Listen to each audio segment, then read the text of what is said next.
আমার পিছনটাতে খুবই রহস্যময় একটা বিষয় দেখতে পাচ্ছি। পরিবেশ তো মনোরম, কিন্তু ভিতরের দৃশ্যটা আরো করুণ বলা যায়। কালো জাদু হয়ে থাকে আফ্রিকার বিভিন্ন গ্রামীণ অঞ্চলগুলোতে। বাংলা রদু যেটাকে আমরা চিনে থাকি সেটাকে শুকিয়ে এটা দিয়ে এক ধরনের জাদু টোনা করে থাকে। ওটার মুখ বন্ধ করে দিয়ে বিভিন্ন গাছের আগায় তারা বসিয়ে রাখে। সেই কারণে অন্ধের মতো বিশ্বাস করে। এই যে মাথায় সাদা কাপড় বেঁধে যাচ্ছে সবাই, সে কোনো টো শব্দ করতেছে না, কোনো কথাবার্তায় বলছে না, এখন এভাবেই দাঁড়িয়ে আছে। কোনো হাড়ি পাতিল পর্যন্ত ধরবে না। হাড়ি পাতিল ধরলে নাকি তাদের ওই যে ব্রত বলেন বা যাই বলেন ওটা ভেঙে যায় বা নষ্ট হয়ে যায়। তাও এমন জায়গায় রাখবে তার বউকে পর্যন্ত বলবে না। এই যে খ্রিস্টান ধর্মের যে লোগো সেটা দেওয়া আছে, আঞ্চলিক ভাষায় কিছু একটা লেখা আছে। তো সবচেয়ে পুরনো যে মোরগটা ওই বাড়ির পিতা বলে তাকে মেনে থাকে, ওই মোরগটাকে অবস্থা এরকম করুন। এই হচ্ছে ভাই গ্রামীণ স্কুল, এখানে পড়াশোনা হয়।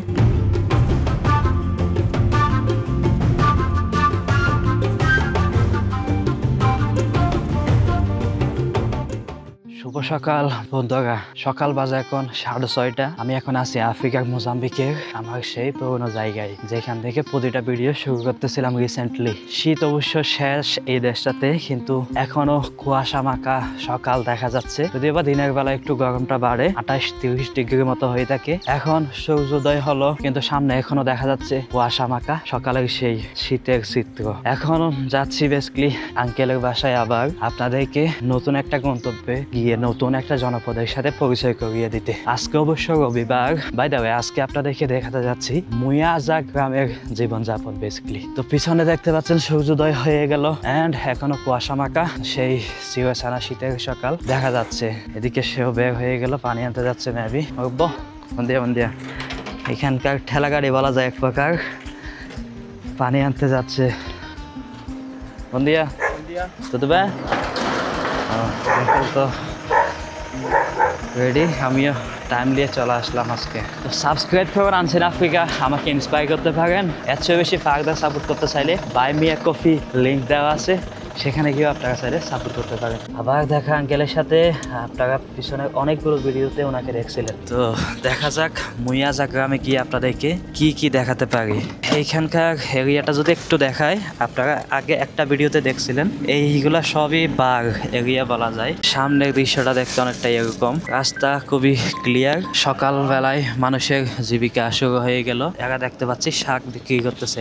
তো বাইরের দৃশ্যটা দেখতে অনেকটাই এরকম। এটা হচ্ছে কনফারেন্স হল, এই জেলার কনফারেন্স হল এটা। রাস্তাঘাট দেখেন কি সুন্দর, বাইরোড গুলা পার্কিং টাইলস দিয়ে করা, পার্কিং টাইলস টাইপের যে ব্লক গুলো থাকে না, সেগুলো দিয়েই করা রাস্তাঘাট। এরা সবাই যে যার মতো জীবিকার খুঁজে যাচ্ছে, চাকরির দিকে বা কর্মস্থলে যাচ্ছে। হালকা কিছু নাস্তা পানি নিল, পাউরুটি বিস্কিট। এখানে সাথে জায়গা যাচ্ছে তাদের জন্য কি মেইনলি।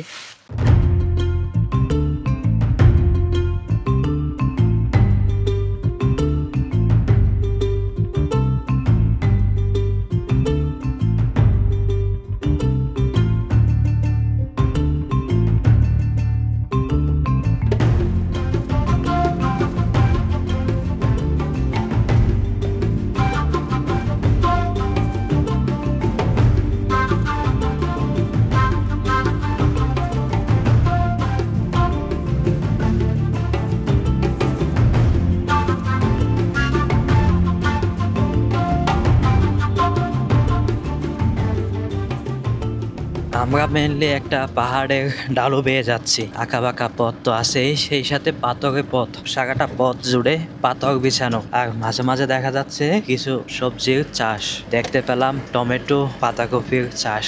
এই এরিয়াগুলোতে একমাত্র যোগাযোগ মাধ্যম বলা যায় শুধুমাত্র মোটরসাইকেল গুলো, কোনো পাবলিক ট্রান্সপোর্ট আর নাই মোটরসাইকেল ছাড়া। কারণ রাস্তাগুলো এত গভীরে এন্ড এত ভাঙা, এত রিমোট এরিয়া, যেখানে পাবলিক ট্রান্সপোর্ট আসে না বললেই চলে। এত দূর যে আমরা পাড়ি দিলাম এতক্ষণ ধরে, আমাদের মনে হলো আমরা মাত্র হাতে গোনা কয়েকজন মানুষ পাস করলাম। খুবই কম মানুষের আনাগোনা হয়ে থাকে। জায়গায় থাকে তাদের লাইফ স্টাইলের মধ্যে ম্যাক্সিমাম টাইমই দেখা যায় বাড়ি বা গড় এবং কৃষি, এই দুইটার মধ্যে সীমাবদ্ধ।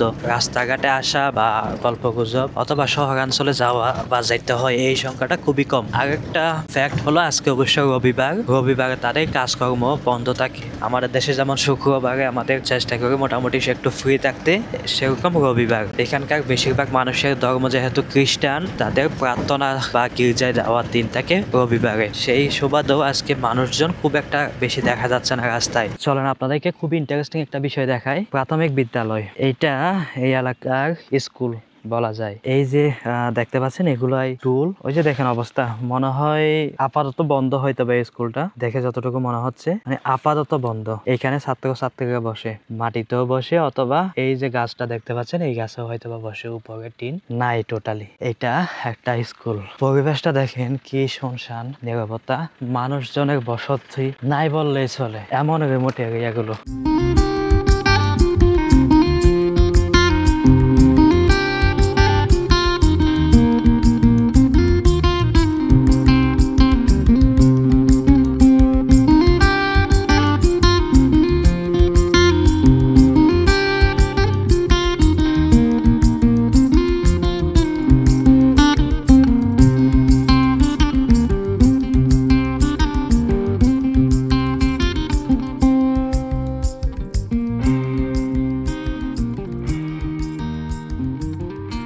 এখানকার কৃষি আধুনিকায়ন নাই, তাই বলে কি আজীবন হবে না? আমার পিছনে দেখতে পাচ্ছেন মনে হচ্ছে মোটামুটি 100 একরের কাছাকাছি একটা জমি। এখানে স্থানীয়রা চাষ করতেছে। মোটর বোম্বা বলা হয় তাকে স্থানীয়ভাবে। মোটর বোম্বা মানে আমরা যে পাম্প মেশিন বা সেচ মেশিন দিয়ে, এই যে এখানে পানি দেখা যাচ্ছে ছোট্ট একটা নদীর মতো, এখান থেকে পানি নিয়ে সেচ দিয়ে অনেক বড় আকারের একটা জমিতে চাষ করতেছে। বিভিন্ন সবজি তো আছেই, সেই সাথে কিছু দানাদার সবজিও দেখতে পেলাম। এমন রিমোট এরিয়াতেও দেখতেছি টেকনোলজি ইউজ করে কৃষিকাজ করা হচ্ছে। বুঝলেন এমন রাস্তায় কিভাবে গাড়ি চলে? এখানে গাড়ি দিনে হয়তো একটা দুইটা, বেশিরভাগ সময় ট্রাক্টর চলাচল করে থাকে। তো বন্ধুরা, আপনারা এতক্ষণ দেখছিলেন মুয়াজা গ্রামের কিছু বিষয়বস্তু। দেখতে দেখতে আমরা এখন আমাদের প্রাথমিক গন্তব্যে চলে আসলাম, যেখানে আমরা আসছিলাম আর কি। এইখান থেকে ভিউটা আপনাদেরকে দেখাবো। তার আগে আমাদের এন্ট্রান্সটা একটু দেখে নেন। আমার দেখা সবচেয়ে মজবুত কয়েকটা বাড়ির মধ্যে একটা দেখতে পাচ্ছি, কেন সেটা দেখাচ্ছি একটু পরে। ওই বন্দিয়া, ¿cómo está? Tandar. Nice. Ah, essa casa Casa com coisa, matou, vi. com pedra. Ele matou, vi. Com Pedra. espaço de tijolo, já colocou qualquer pedra. Nice. Foi muito forte, né? Sim. Foi muito, Foi muito forte. muito forte. Na, Põe con areia, depois em cima da areia põe pedra. na conta de tijolo meto pedra. Sim. Já é bem forte.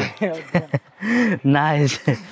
খুবই মজবুত একটা বাড়ি আপনাদেরকে দেখাই, যদি বা বাড়িটা দূর থেকে দেখে হয়তো বা আপনাদের তেমন একটা ইয়া নাও লাগতে পারে। দেখেন এখানে বিশাল বড় বড় পাথর, জায়ান্ট পাথর, পাথরের মাঝখানে দেওয়া আছে কাদা মাটি, কাদা দিয়ে পাথর দিয়ে জয়েন্ট করছে, এন্ড এভাবে একটা বাড়ি নির্মাণ করছে সে। বাড়ির দেয়ালটা আর মাঝখানে অনেক বড় একটা গাছ, একটা না বেশ কয়েকটা গাছ দেওয়া আছে। এত বাড়ি দেখলাম পাকা বাড়ি, সবগুলোই ছিল ইটের। এটা বিশাল বড় বড় জায়ান্ট পাথরের বাড়ি। তো এটাই দেখাতে চাচ্ছিলাম। আর এ হচ্ছে বাড়ির তার পরিবেশটা, জাস্ট দেখেন। জেলা সিটিতে অবশ্যই কাজ করবে, বাড়ির দৃশ্যটা দেখে। আর এটাও একইভাবে নির্মাণ করা, এন্ড উপরেরটা দেখেন জাস্ট কত সুন্দর দেখাচ্ছে। সবচেয়ে সৌন্দর্যটা আমি দেখতে পাচ্ছি এই পাশটাতে। এখানে সবচেয়ে জেলাসির বিষয়টা কি জানেন? আশেপাশে পাখির সাউন্ড ছাড়া, প্রকৃতির শব্দ ছাড়া অন্য কোনো সাউন্ড এখানে শোনা যাচ্ছে না। এমন একটা পরিবেশে আমি আছি। সত্যি সত্যি আমার জেলা সিটি কাজ করতেছে, সত্যি সত্যি আমার হিংসা লাগতেছে এই লাইফস্টাইলটা দেখে। আপনাদের দৃষ্টিকোণ থেকে হয়তো বা মনে হবে যে তারা অনেক গরিব, কিন্তু যে শান্তিটা এখানে, এই শান্তিটা আসলে আপনাদেরকে বলে বোঝানোর মতো না। না আছে চিন্তা, আছে তো না, কি বলবো আর, বলার মতো কিছুই নাই আসলে। মানে এত সুন্দর একটা পরিবেশ, শুনশান নীরবতা, যেটাকে আমরা চিনে থাকি। পিছনে বিশাল বড় একটা পাহাড় দেখতে পাচ্ছেন আমার, আর পাহাড়ের ডালুতে কত সুন্দরভাবে কৃষি জমি, আর পাহাড়টার ঠিক অপোজিটে তার এই বাড়িটা। একটা দুইটা ঘর না, এই বাড়িতে বেশ কয়েকটা ঘর দেখা যাচ্ছে, একাধিক ঘর। আমার পিছনটাতে খুবই রহস্যময় একটা বিষয় দেখতে পাচ্ছি, মানে খুবই রহস্যময় লাগতেছে আমার কাছে দেখতে, যদিও তার কাছ থেকে জিজ্ঞেস করে নিব। এখানে একটা পরিষ্কার জায়গা দেখা যাচ্ছে, কিছু কাপড়ও দেখা যাচ্ছে ওইখানে। ওইটা কি একটু জেনে নিব তার কাছ থেকে। এখানে ভুট্টা রাখে হয়তোবা, এই ঘরটার ভিতরে কি আছে একটু দেখি। আপাতত কিছু দেখা যাচ্ছে না, কিন্তু হয়তোবা ভুট্টা জমা রাখে আর কি এই ঘরটার ভিতরে। এই পাশটাতে এই বাড়িটা কিন্তু আবার মাটি দিয়ে নির্মাণ করা, মাটির আস্তরণ দেওয়া, মাটির ল্যাব, 2 কালারের মাটি দিয়ে রং করা আছে এই ঘরটা। আর এই ঘরটাতে এঁটেল মাটি দিয়ে ল্যাব দেওয়া আছে। পাতিল দেখা যাচ্ছে, ছোট ছোট কিছু আম গাছ। এখন অবশ্য আমের মৌসুম আসার কাছাকাছি সময়ে আছি আমরা এখানে। সবচেয়ে ইন্টারেস্টিং লাগলো আমার কাছে এই ঘরটা, মানে আকেলে ওকে Biyala Muito dinga. não ali ali Rio. não aqui só pega um sítio limpo aí. Ah, aí é da igreja. Aqui, né? Aquele é igreja. Aí é placa da igreja. Pastor é que você é pastor? Sim. Nice. ওকে, ও সে নাকি গির্জার father. রহস্যময় যে জায়গাটার কথা বললাম, আচ্ছা ওইদিকে যাচ্ছি। তার আগে এটা একটু দেখেন, এখানে কি যেন একটা লেখা আছে। এখানে লেখা আছে এই যে খ্রিস্টান ধর্মের যে লোগো সেটা দেওয়া আছে। আঞ্চলিক ভাষায় কিছু একটা লেখা আছে, নিচে লেখা আছে মোজাম্বিক, মানে মোজাম্বিক লেখা। আর এই বাড়ির শিকল দেওয়া, শিকল দিয়ে এই বাড়িটা বাঁধা। এটা হচ্ছে বাড়ির জানালা, ফুল বা গাছের চিত্র এঁকে এখানে পেইন্টিংটা করা। তাদের গির্জাটা একটু দেখে আসি। এই পাশে জমিটা খুব সুন্দর দেখাচ্ছে দূর থেকে, কৃষি জমিটা। এখানে কোন সবজি চাষ করছে মনে হচ্ছে। এটা রান্নাঘর না কি ঠিক বুঝতে পারছি না। শুনলাম সে নাকি গির্জার পাস্টর, পাস্টর বলে আর কি এখানে পর্তুগিজ ভাষায়, মানে গির্জার ফাদার যেটাকে আমরা চিনি। চলেন তাদের গির্জাটা একটু দেখে আসি। খ্রিস্টান ধর্মাবলম্বী মানুষ এই এলাকার।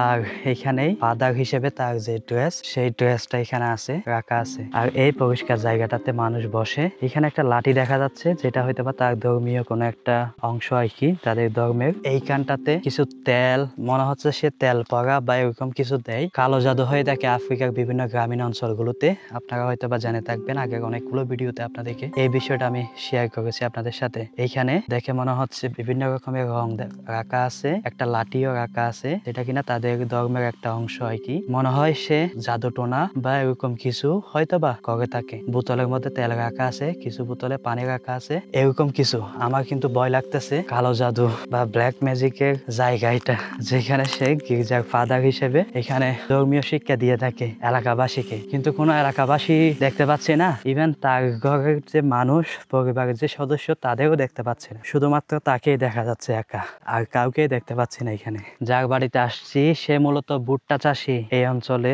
ভুট্টা চাষ করে থাকে। তার বাড়ির সামনে এখানে অনেকগুলো ভুট্টা ক্ষেত দেখা যাচ্ছে, যদিও বা এখন ভুট্টার মৌসুম না। সব গাছগুলো থেকে ভুট্টাগুলো সংগ্রহ করা হয়েছে, আর সেই ভুট্টাগুলোই মূলত আজকে বিক্রি করতে যাচ্ছে সে। এখানে আরেকটা বিষয় লক্ষণীয় কি, তাদের বাড়িগুলো যতই উঁচু হোক না কেন, বাড়ির যে প্রবেশ পথ, ঘরের যে প্রবেশ পথ, দরজাটা থাকে খুবই নিচু এন্ড খুবই ছোট্ট একটা পথ, খুবই সরু একটা জায়গা থাকে। আমাদের দেশে যেমন যত বড় বাড়ি তত বড় প্রবেশ পথ বা দরজা থাকে, কিন্তু এখানে বাড়ি যত বড়ই হোক না কেন, দরজাটা থাকে খুবই ছোট, নিচু হয়ে মাথা নিচু করে ঢুকতে হয়। আরেকটা ইন্টারেস্টিং বিষয় হচ্ছে এখানকার যে কোদালগুলো থাকে, আমাদের দেশে কোদাল থাকে আর একটু খাটো, যে কোদালগুলো দিয়ে আমাদের কুজু হয়ে মাটি কাটতে হয়, কিন্তু এখানকার কোদালগুলো ডিজাইনটা বা হাইটটা এত লম্বা থাকে যে দাঁড়িয়েই তারা মাটি কাটে, যেন কুজু হয়ে মাটি কাটতে না হয়। সে গালি আবেন্দা, হ্যাঁ তাকে জিজ্ঞেস করলাম যে গালিয়া আবেন্দা আছে কিনা। গালিয়া মানে মুরগি, আবেন্দা মানে বিক্রি করার মতো। বলে যে না, নাই। মানে এখন সবাই মোটামুটি ভুট্টা, ডাল, এগুলো তাদের যে ফসলগুলো, এগুলো বিক্রি করতেছে, তো মোটামুটি টাকা আছে আর্থিকভাবে। এখন সবাই স্বাবলম্বী, তাই বাড়িতে পশু পাখি যা লালন পালন করে থাকে এগুলো বিক্রি করবে না এখন। যখন দেখা যাচ্ছে মোটামুটি 1-2-3 মাস পর গিয়ে এই টাকাগুলো খরচ হয়ে যাবে, আর্থিকভাবে যখন একটু টানাপোড়েন শুরু হবে, তখন মুরগি, ছাগল এগুলো বিক্রি করবে, আর এগুলো দিয়ে তারা তাদের দৈনন্দিন জীবনের খরচ মেটাবে।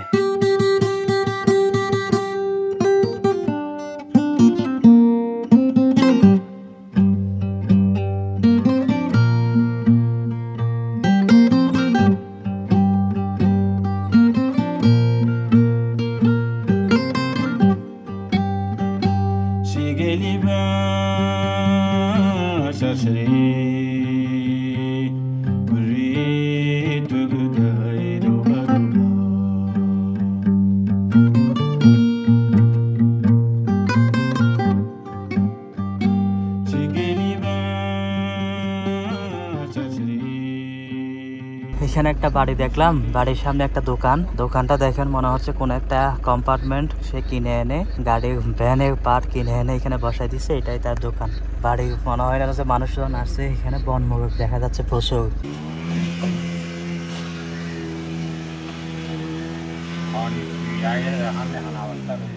গাড়ি অ্যাক্সিডেন্ট হয়ে গেল, আমরা আমাদের মতো স্বাভাবিকভাবে যাচ্ছিলাম, অনেক স্পিড আসছে, সে দেখে নাই। তো সে কি করলো, গাড়ি ছেড়ে দিয়ে সে জাম্প করছে, না হয় সে অনেক বড় আঘাত হইতো তার। এখানে গাড়ি চালায়, ডানে দেখে না, বামে দেখে না, সামনে দেখে না, পেছনে দেখে না, এত স্পিডে গাড়ি চালায় এখানকার, বিশেষ করে মোটর সাইকেলের যে ড্রাইভার থাকে তারা। আঙ্কেল বোঝাচ্ছে এখন যে এত স্পিডে যে গাড়ি চালাস বা কেমনে কি, তার যুক্তি নাই আসলে, কারণ এত স্পিডে সে আসছিল বলার মতো না রিমোট এরিয়াতে, তাও এত সরু একটা রাস্তা। রাস্তাটা জাস্ট একটা বার দেখেন, এই যে রাস্তা এখানে পাক, এত জোরে সে আসছে গাড়ি চালিয়ে, এখানে এসে লাগাই দিছে। কি করবা, ডানে বামে যাওয়ার তো রাস্তা নাই, রাস্তাতেই একটা এই সরু রাস্তাটা। সে কোনো টু শব্দ করতেছে না, কোনো কথাবার্তায় বলছে না, এখন এভাবেই দাঁড়িয়ে আছে।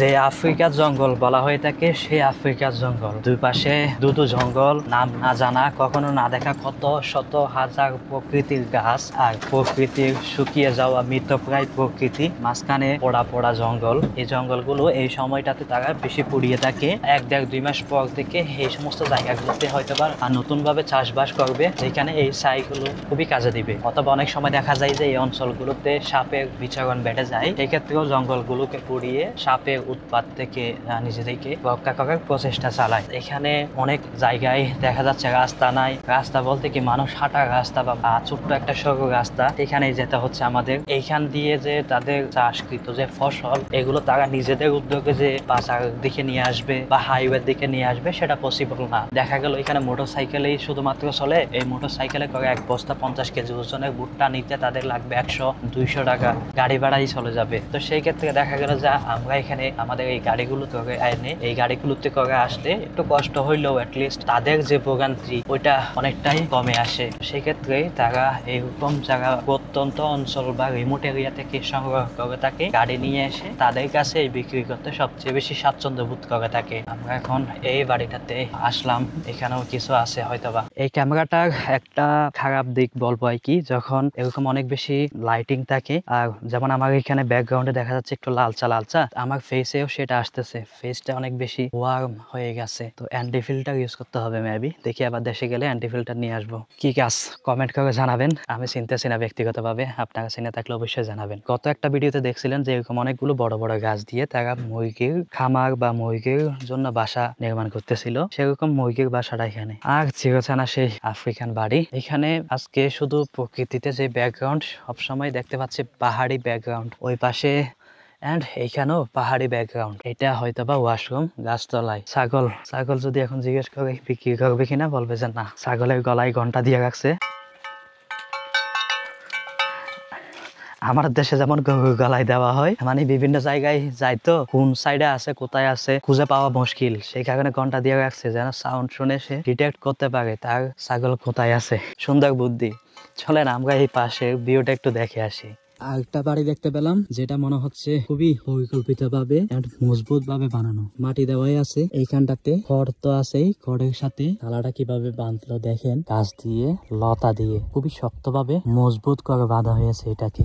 সুন্দর তো, খুবই পরিকল্পিত ভাবে সাজানো। আজকে আরেকটা লক্ষণীয় বিষয় দেখতে পাচ্ছি, দুইটা বাড়িতে আসলাম, কোথাও কোনো পরিবারের সদস্যদের দেখতে পাচ্ছি না। এখানে বাড়িতে এসে আমরা চলে যাচ্ছি মাল নিয়ে, একজন প্রতিনিধি তো আসছে অবশ্যই সাথে, কিন্তু যে বাড়িতে আসতেছি সেই বাড়িগুলোতে কাউকে দেখতে পাচ্ছি না। আজকে রবিবার, গির্জায় যাওয়ার দিন তাদের, সেই কারণে হয়তোবা দেখা যাচ্ছে না, সবাই হয়তোবা গির্জায় চলে গেছে। এখানে অনেক ধর্ম এমনও আছে যারা কিনা শনিবারে প্রার্থনা করে থাকে। তো তারা কি করে, শুক্রবার সকাল থেকে কিছুই না খেয়ে থাকে, সারাদিন খায় না, এন্ড শনিবারও সারাদিন খায় না, শনিবার মেবি দুপুরের বেলা গিয়ে তারা খেয়ে থাকে। এটা 17 বা এই টাইপের একটা ধর্মীয়, মানে সাব ধর্ম আর কি, খ্রিস্টান ধর্মের মধ্যে সেরকম একটা ধর্মের রীতি। কিছু খায় না বলতে হয়তোবা পানি খায়, এরকম দুই একটা জিনিস আছে যেটা খাইতে পারে, কিন্তু কোনো পানি খাবার খাবার খায় না, এমন অনেক আছে যেখানে কোনো হাড়ি পাতিল পর্যন্ত ধরবে না। হাড়ি পাতিল ধরলে নাকি তাদের ওই যে ব্রত বলেন বা যাই বলেন ওইটা ভেঙে যায় বা নষ্ট হয়ে যায়, চুলাই যায় না, আগুন ধরে না, মানে এরকম অনেক রীতি আছে তাদের, খুবই ইন্টারেস্টিং। বাড়িতে জানালা দেওয়া দেখেন আমাদের পুরোনো আমলের যে বাড়ি ঘরগুলো সম্পূর্ণই সেরকম, তালা তো লাগানো আছে কিন্তু তালাটা মাগা নাই, তালা খোলা, জাস্ট এইটুকু দিয়েই চলে গেল। আর এখানে দেখলাম যে একটা স্যান্ডেল শুধু গুছিয়ে রাখছে বাড়িতে। অনেক বয়স্ক মানুষ আমার ভিডিওস গুলো দেখে থাকেন, তো আপনারা কমেন্ট করে জানাবেন আপনাদের দেখা মতে এটা আমাদের দেশের কত দশকের জীবনযাপন বলে মনে হয়, 90 দশক না 80 দশক না আরো আগে বা না আরো পরে, কমেন্ট করে জানাবেন। এমন লাইফস্টাইল আপনারা সর্বশেষ আমাদের দেশে কোন দশকের দিকে দেখেছিলেন। অনেক বড় বড় মুরগি আছে দেখা যাচ্ছে এখানে। আরেকটা ইন্টারেস্টিং বিষয় শেয়ার করি, এই যে মুরগি পালন করে না, প্রতিটা বাড়িতে তো অনেকগুলোই মুরগি থাকে, বিশেষ করে মোরগ থাকে। তো সবচেয়ে পুরনো যে মোরগটা সেটা তারা অ্যাজ ইউজুয়াল খাবে না বা অ্যাজ ইউজুয়াল জবাই করে খায় না। সবচেয়ে পুরনো যে মুরগি সেটাকে বলা হয় থাকে পাই দি খাজা, পাই মানে পিতা, খাজা মানে বাড়ি আর কি, ওই বাড়ির পিতা বলে তাকে মেনে থাকে ওই মোরগটাকে, বড় মোরগ যেটা সেটাকে, আর সেটা তারা জবাই করবে কোনো ধর্মীয় অনুষ্ঠান। যেমন আমাদের দেশে ইসলাম ধর্মের মধ্যে সবচেয়ে বড় ধর্মীয় যে অনুষ্ঠান সেটা হচ্ছে ঈদ উল ফিতর বা ঈদ, এরকম এখানে খ্রিস্টান ধর্মাবলম্বীদের তারা যীশু খ্রিস্টের জন্মদিন মেনে থাকে আর কি, যদিও বা এটা শিরক বা এরকম কিছু। আমাদের ধর্মের অনুযায়ী 25শে ডিসেম্বর যীশু খ্রিস্টের জন্মদিন মেনে থাকে খ্রিস্টান ধর্মাবলম্বীরা, সেই দিনেই জবাই করে এরকম যে বড় মোরগ যেটা থাকবে সেটা কাউকে বিক্রি করবে না তারা, বা অন্যান্য দিনের মতো দিনগুলোতে তারা খাবে না, শুধুমাত্র ধর্মীয় যে বড় উৎসবগুলো সেগুলোতেই তারা জবাই করে খেয়ে থাকে। ওই পাশে একটা বাড়ি দেখা যাচ্ছে, আরেকটা বাড়ি দেখা যাচ্ছে অনেক দূরে, আরেকটা বাড়ি দেখা যাচ্ছে তাও 1-2 কিলোমিটার দূরে। মোটামুটি একটা বাড়ির মধ্যে ডিস্টেন্স শুধুমাত্র এটা হয়তো বা 500 মিটার হবে, বাকিগুলো 1-2-3 কিলোমিটার দূরত্বে একটা বাড়ি ঘর। বলা যায় প্রতি বর্গ কিলোমিটারে এই সমস্ত এরিয়াগুলোতে মাত্র একটা বাড়ি বা মাত্র একটা বসতি। এ ধরনের 20 লিটারের কন্টেইনার গুলোতে করে তারা পানি নিয়ে আসে দূর দূরান্ত থেকে। অনেক সময় দেখা যায় টিউবওয়েল বা নদী থেকে আনে পানিগুলো। গত একটা ভিডিওতে আপনারা দেখেছিলেন তারা পান করতেছিল নদীর ময়লাযুক্ত পানি, অনেকটাই কালো কালারের পানি তারা পান করতেছিল। এইখানে মনে হচ্ছে কোনো একটা ঘর ছিল যেটা কিনা আগুনে হয়তো বা পড়ে গেছে এই ঘরটা। এটা একটা ইন্টারেস্টিং বিষয়, প্রত্যেকটা বাড়িতে জাস্ট হাঁড়ি পাতিল গুলো রাখার জন্য আলাদা একটা মাচল থাকে যেখানে তারা হাঁড়ি পাতিল গুলো রেখে থাকে। আর একটা ইন্টারেস্টিং জিনিস দেখা যায়, এটা মনে হয় এক ধরনের লাউ বা এরকম কিছু, প্রায় প্রত্যেকটা বাড়িতে এই জিনিসটা দেখা যায়। এটা দিয়ে তারা কি বীজ নেয় না কি জানি না, আঙ্কেলের কাছ থেকে জিজ্ঞেস করলাম। এটা নাকি আমাদের দেশে যে লাউ, সেই লাউ বাংলা কদু যেটাকে আমরা চিনে থাকি সেটাকে শুকিয়ে এটা দিয়ে এক ধরনের জাদু টোনা করে থাকে, আঙ্কেলের কাছ থেকে যেটা শুনলাম। কৃষি নির্ভর তো তাদের জীবনযাপন, তো দেখা যায় যে অনেক ছোট ছোট বাচ্চা কাচ্চা যদি থাকে তাদেরকেও মাঠে নিয়ে যায়। বড়দের কোদাল তো আপনারা দেখলেন, এটা হচ্ছে বাচ্চাদের কোদাল। আমাদের বাড়িঘরগুলোতে দেখা যায় বড়দের গাড়ি, বাচ্চাদের গাড়ি, আর এই সমস্ত এরিয়াতে দেখা যায় বড়দের কোদাল আর বাচ্চাদের কোদাল। বাচ্চারাও এই সাইজের কোদালগুলো নিয়ে যায় মাঠে মাটি কাটতে বা কৃষি কাজ করতে।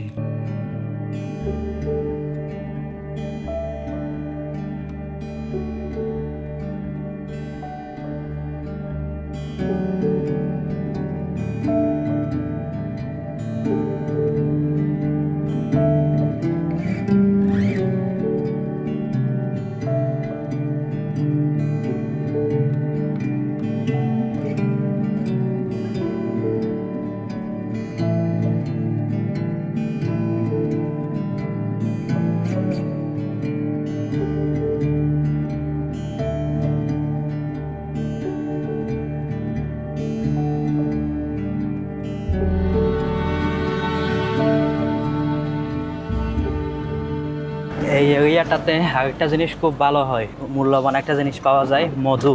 মধু এখানে খুবই প্রাকৃতিকভাবে তারা সংগ্রহ করে থাকে, অ্যান্ড খুবই জেনুইন মধুটা, অর্গানিক মধুটা এখানে পাওয়া যায়। এইখানে আমরা যে রাস্তা দিয়ে এখন গেলাম ওই রাস্তায় দেখলাম যে অনেকগুলো গাছের মধ্যে, পুরোটা রাস্তা জুড়েই রাস্তার দুধারে যে গাছগুলো গাছের আগায় রাখা আছে মধু সংগ্রহ করার জন্য, তারা যে মেকানিজমটা ইউজ করে থাকে ওই জিনিসটা তারা একটা গাছ কাটে, তো গাছের টুকরো কাটে, সেই গাছের টুকরোর মধ্যে যে লেয়ার থাকে বা যে গাছের বাকল বা চামড়াটা থাকে ওইটা সংগ্রহ করে ভিজা অবস্থায় ওইটা নিয়ে ওটাকে আবার শুকিয়ে অনেকটা একটা পাইপের মতো করে বানায়, খুবই মোটা একটা পাইপের মতো করে। তো দেখা যায় যে এক পাশে বা দুই পাশে ওইটার মুখ বন্ধ করে দিয়ে বিভিন্ন গাছের আগায় তারা বসিয়ে রাখে। পরবর্তীতে 1 মাস 2 মাস 3 মাস এরকম একটা লম্বা সময় পর ওইখান থেকে তারা মধুগুলা সংগ্রহ করে, অর্থাৎ মৌমাছিরা ওইখানে এসে সে মৌচাকটা তৈরি করে যেখান থেকে এই মৌয়ালরা মধুটা সংগ্রহ করে থাকে। কিন্তু তাদের যে সংগ্রহ করার পদ্ধতি এটা একটু ভিন্ন।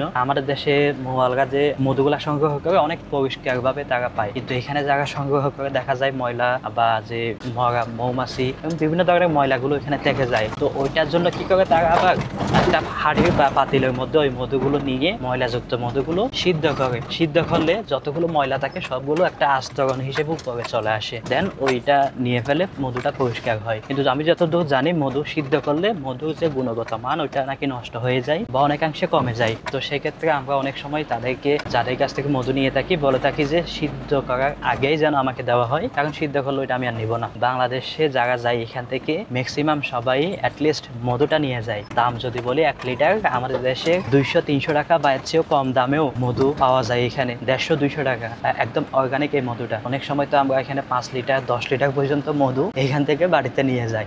সবাই গির্জা থেকে আসতেছে বেশিরভাগই, অনেকে যাচ্ছে অনেকে আসতেছে, বিশেষ করে যাচ্ছে ওই যে বাড়ি ঘরে মানুষজন দেখা যাচ্ছিল না বললাম না, সবাই মোটামুটি গির্জায় যাওয়ার জন্য প্রস্তুতি নিয়ে বের হয়ে গেছে। পাশ দিয়ে গেলাম এখন, এটা একটা গির্জা। গির্জাটা এক রুমের, ওইখানে গাছ দেওয়া, গাছের উপরে তারা বসে। আমাদের দেশে যেমন টুল সিস্টেম না, এখানে টুলের বদলে আছে গাছ।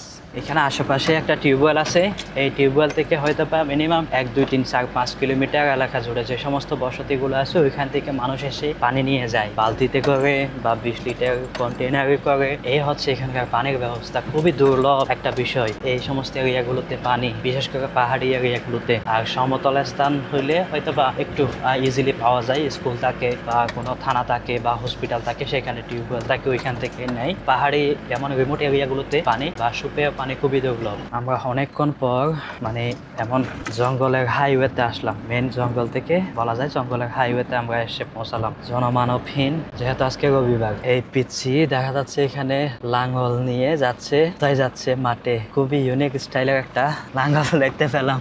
মোটরসাইকেল রেখে সে এখানে গাছের তলায় শুয়ে আছে। এখানে স্থানীয় মানুষ আমাদের প্রতি বিশ্বস্ততার একটা নমুনা দেখায় আপনাদেরকে। এই যে একটা জায়গায় দাঁড়ালাম, এখানে বড় যে দোকানটা দেখা যাচ্ছে ওই বড় দোকানটার মালিক এখানে 1 বান্ডেল টাকা 1 লক্ষ মেথিকা সেই দেশের, যেটা আমাদের দেশের প্রায় 1,60,000 বা 1,70,000 টাকা মতো এই বান্ডেলে। এই দেশের 1 লক্ষ মেথিকাস প্রায় 1,67,000 টাকা মতো। তো এই টাকাগুলো আঙ্কেলকে দিলেন, বলে যে এগুলো আমাকে বিকাশ করেন বা বিকাশ নগদ, সেরকম এখানে এমপেজ আছে, ইমোলা আছে। এখন নাও যে সময় হ্যাঁ, মানে তার যে ইমোলা অ্যাকাউন্ট এখানে ওই অ্যাকাউন্টে দেওয়ার জন্য, কারণ সে এখান থেকে একটু দূরে, তো 1 লাখ টাকা দিয়ে বিকাশ শুরু করে এইখান থেকে শহর মোটামুটি একটু দূরত্ব, তো সে ওইখানে না গিয়ে আঙ্কেলের সাথে পরিচিত আছে। আঙ্কেল যেহেতু ওদিকে যাচ্ছেন বলে যে এই টাকাটা রাখেন ও ইমোলায় দেওয়ার জন্য। কিন্তু এখন না, ও নাকি আরও কিছু টাকা জমাবে, হয়তো আরও 20-40-50 হাজার টাকা জমাবে। সব মিলিয়ে টোটাল অ্যামাউন্টটা তার মোবাইল মানিতে দেওয়ার জন্য দিছে। তো 1 লক্ষ মেথিকাস অলরেডি দিয়ে দিছে, বাকিগুলো কাল পরশু 2-3 দিন 1 সপ্তাহ পর দেয়, না কবে দেয় জানি না। মানে এগুলো এখন আপাতত ওনার হাতে জমা আছে। এর আগেও এরকম 1 লক্ষ মেথিকাস আঙ্কেলকে দিয়ে রাখছে, জাস্ট জমা, যে তার কাছে খরচ হয়ে যাবে বা চুরি হয়ে যাবে বা কোনো না কোনো কারণে আঙ্কেলের কাছে জমা রাখছে 1 লক্ষ মেথিকাস। এখন আবার 1 লক্ষ মেথিকাস দিল তার মোবাইল মানিতে দেওয়ার জন্য, তাও এখন না, আরও 2-3 দিন পর। এখানে স্থানীয়দের চেয়েও বিদেশিদেরকে সবচেয়ে বেশি, মানে যাদের সাথে মোটামুটি লেনদেন হয়েছে, বিদেশি তো দেখলো বিশ্বস্ততা পাইছে, সেই কারণে অন্ধের মতো বিশ্বাস করে। আর যারা নাকি অন্যান্য টাইপের কিছু আছে, যারা ব্যাংকে বিশ্বাস করে না, অনেক সময় দেখা যায় এরকম বিভিন্ন ফসল বিক্রি করা টাকা বা কোথাও যদি একটা বড় অ্যামাউন্টের টাকা পায়, মাটিতে গর্ত করে ওই গর্তের মধ্যে টাকাগুলো জমিয়ে রাখে, যেন মানুষে না দেখে বা চোখে যেন নিয়ে না যেতে পারে। তাও এমন জায়গায় রাখবে তার বউকে পর্যন্ত বলবে না, তার বাড়ির আত্মীয় স্বজন কাউকে বলবে না সে কোথায় রাখছে এই টাকাগুলো। এরকম শোনা যায় অনেক সময়। আজ থেকে দেখা হয়তো বা 20-25-30 বছর আগে বা 5-10 বছর আগে কেউ রাখছিল টাকা, তো সে হয়তো বা মারাও গেছে, তার আত্মীয় স্বজনরা জানেও না যে তার বাবা বা তার ভাই এরকম কোথাও টাকা পয়সা রাখছিল। তো পরবর্তীতে ওই জায়গায় দেখা যাচ্ছে হাল চাষ করতে গিয়ে টাকা পাওয়া যাচ্ছে। এই যে মাথায় সাদা কাপড় বেঁধে যাচ্ছে সবাই গির্জায়। এখন 11টার কাছাকাছি বাজে, 12টা বা 1টার দিকে তাদের গির্জার প্রার্থনা শুরু হবে। যাওয়ার পথে আমরা একটা স্কুল পেলাম, আরেকটা ইন্টারেস্টিং স্কুল পেলাম, এটা একটু আপনাদেরকে দেখিয়ে দিই। এই যে বিশাল বড় মাঠ, ওই পাশে রাস্তা, রাস্তার পাশে পাশেই এই স্কুলটা। স্কুলের সিস্টেমটা আপনাদেরকে একটু দেখাতে চাচ্ছিলাম। এগুলো এখানে জাস্ট রাখা আছে, যদিও বা এগুলো ইউজ হয় না, স্কুলের মাঠে রাখা আছে আর কি। পরিবেশ তো মনোরম, কিন্তু ভিতরের দৃশ্যটা আরো একটু করুণ বলা যায়। এখন 2025 সাল, এখনো এখানে প্রত্যন্ত অঞ্চলগুলোতে এই ধরনের স্কুলগুলো দেখা যায়। ওই পাশটাতে তো আপনারা দেখতে পাচ্ছেন। হ্যান্ড এই সাইডটা একটু দেখুন, স্কুলের ক্লাসরুমটা আপনাদেরকে একটু দেখাই। এই যে আমরা এন্ট্রি নিলাম স্কুলের ক্লাসরুমে, এটাই স্কুলের ক্লাসরুম। হ্যান্ড ক্লাসরুমের অবস্থা এটা, বোর্ড, ব্ল্যাক বোর্ড, এখানে পড়ায় আর কি চক দিয়ে লিখে। এন্ড এখানে বাচ্চারা বসে, এখানে বসে পড়াশোনা করে। এই যে টুল দেখতে পাচ্ছেন, এখানে বসে বাচ্চারা অনেক সময় কি এখানে এই যে খালি খালি জায়গাগুলো, এখানেই তো বসে, হয়তো বা বস্তা দিয়ে অথবা পাটি দিয়ে বসে। এই পাশটাতে একটু যাই,